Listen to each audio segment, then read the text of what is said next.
by just cutting them off because they have a kid? You know what I mean? Like it's you never know. You never know until you try it. And nothing gets to the heart like pure innocence. Yes. Yeah, it's true. That's something that no matter what, I can talk about it, and I've done it. But every time I tell you that you gotta call the shots, man. And be real clear. And that's what I did, but it was still difficult. You know, because I think the less they see you, the more attention they want. And when they do see you, they're like, you're like, man, you guys are just really impressed. If I'm reading right there. And I like that. You don't need nothing from me. And I'm like, that was cool.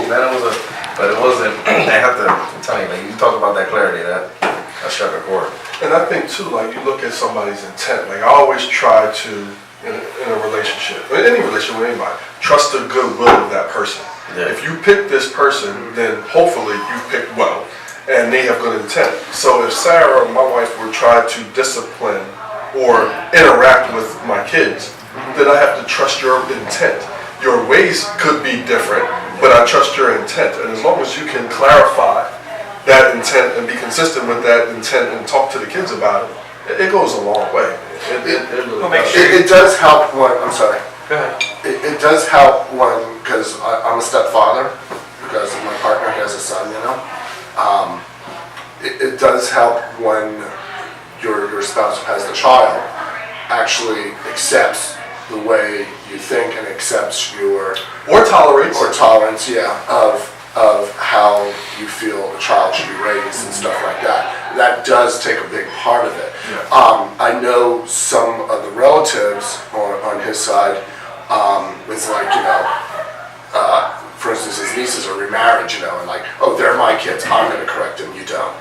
And the first thing I said to him was, and how long is that going to work? I mean, seriously? Really? What? How are they going to ruin their my kids? No, because it's just teaching the child that, they can get over on the stepfather or the stepmother.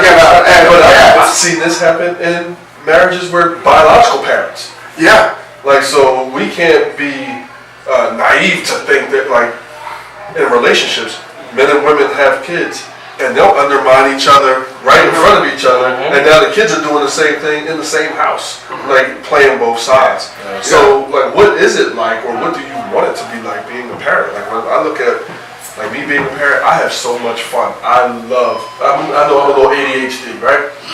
I got a lot of energy. I like to do a lot of different things. I like to play. So I have 3 different age ranges in my house to play with.